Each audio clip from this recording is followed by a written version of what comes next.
यात्रा तो वैसे भी उनकी समाप्ति हो गई है और यात्रा भी ब्रेक करके चल रही है। थोड़ी देर ब्रेकिंग में चल जाते हैं लेकिन पूरा देश ब्रेक करने की नीयत रखते हैं। अभी तो सब तोड़ा ही है, जोड़ा क्या है।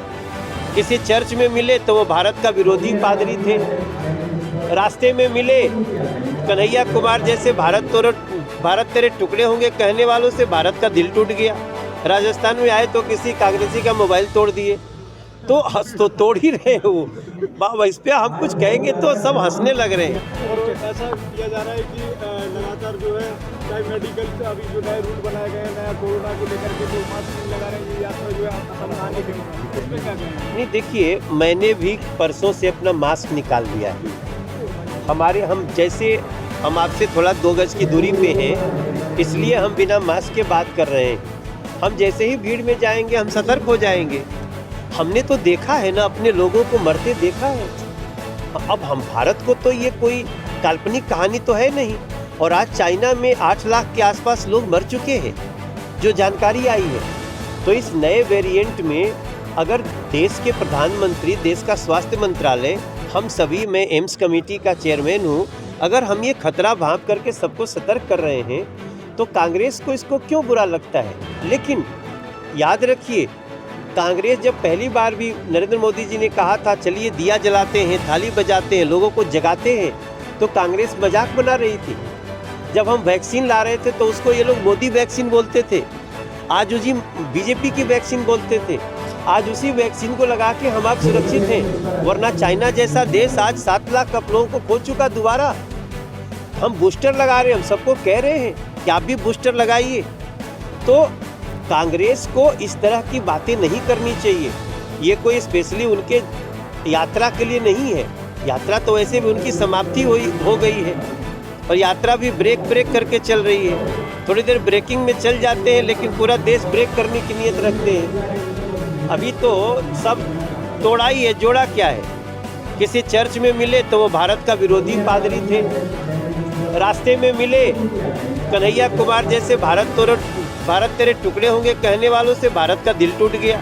राजस्थान में आए तो किसी कांग्रेसी का मोबाइल तोड़ दिए, तो हंस तो तोड़ ही रहे हो बाबा। इस पे हम कुछ कहेंगे तो सब हंसने लग रहे हैं। लेकिन फिर भी मैं सम्मान करता हूँ, मैं राहुल गांधी जी को सम्मान करता हूँ कि चलो कम से कम सड़क पे पैदल चलना तो आप सीख रहे हो, लेकिन उसके बाद कोविड में तो मत मारो लोगों को। ये तो सावधानी रखनी चाहिए। वायरस को देखते हुए सरकार की कितनी तैयारी है? हमारी पूरी तैयारी है और आपको हम लगातार अपने देश पे नज़र रखे हुए हैं। चाइना से आने वाली फ़्लाइटों को हमने स्पेशल चेकिंग कर दी है और मेरा मानना है कि अगले अगर 5-10 दिन में और भी कोई सतर्कता बरती जाती है तो सभी लोग उसका पालन करें, ये हमारी प्रार्थना है। Okay, now I am ready. तनी मुँह बचा के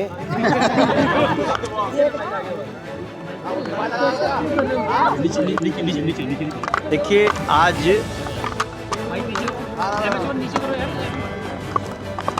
अटल जी कोई बात नहीं, थोड़ा सा नीचे कर लेंगे तो ठीक रहेगा। हाँ भाई, इधर देखो। हेलो भैया, इधर देखो, तुम देख ही नहीं रहे इधर। देखिए, आज 9वां अटल सम्मान समारोह जो हमारी लोकसभा के कुछ लोग मिलकर के करते हैं, हम सभी उसमें शामिल हैं और उसमें भुवनेश सिंघल हमारे इसके प्रमुख हैं। मैं समझता हूँ आज 9वें वर्ष में ये कार्यक्रम विज्ञान भवन में होना, विज्ञान भवन के मुख्य हॉल में होना, ये अपने आप में एक उपलब्धि है। और जिस प्रकार से अटल जी को, अटल जी की कृति को, अटल जी के जन्म दिवस को लोग स्मरण करने लगे हैं, वो भी एक बहुत खास बात है। इस बार जिन जिन लोगों को सम्मानित किया गया है वो इस देश के बहुत प्रमुख लोग हैं।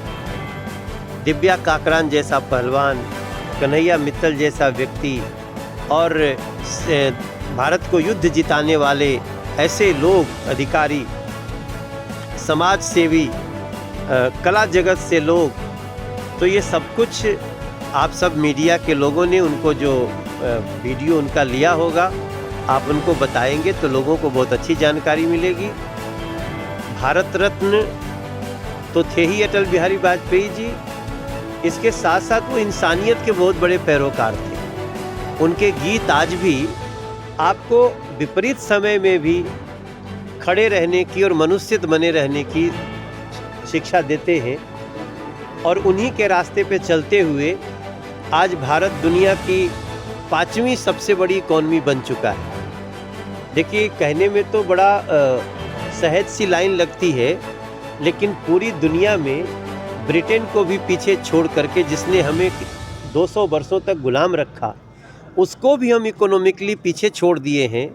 और आज जब मैं आपसे बात कर रहा हूँ 24 दिसंबर 2022 को, तो आप सबको ये जान करके खुशी होगी कि अगले 2-2.5 महीने में हम दुनिया की तीसरी सबसे बड़ी इकॉनमी होने जा रहे हैं। फ्रांस और जर्मनी को हम बड़ी तेज़ी से पीछे छोड़ रहे हैं। और यही कारण है कि आज देश में कल एक बहुत बड़ा निर्णय हुआ, उसकी समीक्षा मीडिया के लोग भी, और ख़ासतौर से मैं चाहूँगा जो वेब मीडिया के लोग हैं वो ज़रूर करें, चैनल्स ज़रूर करें, कि अब जो 3 रुपया किलो चावल मिलता था राशन में, राशन के कोटे से और राशन कार्ड से, और 2 रुपया किलो जो गेहूं मिलता था, अब उसको देश के प्रधानमंत्री ने फ्री ऑफ कॉस्ट कर दिया है।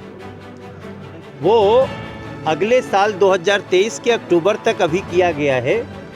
और हम इस दिशा में बढ़ रहे हैं कि अगर हमारी यही गति रही तो जो बिलो पॉवर्टी लाइन लोग हैं, जो गरीबी रेखा से नीचे जी रहे हैं, जो राशन कार्ड के अनाज पे और उनके वस्तुओं पे निर्भर करते हैं, उन लोगों के लिए इसका लगभग 2 लाख करोड़ का खर्च आएगा, जो नरेंद्र मोदी सरकार वहन करेगी। तो हम मात्र दुनिया भर में केवल आंकड़ों के आधार पे ही नंबर 5 इकोनॉमी और नंबर 3 बनने के कगार पे नहीं है, बल्कि हम उसका गरीबों को लाभ भी दे रहे हैं।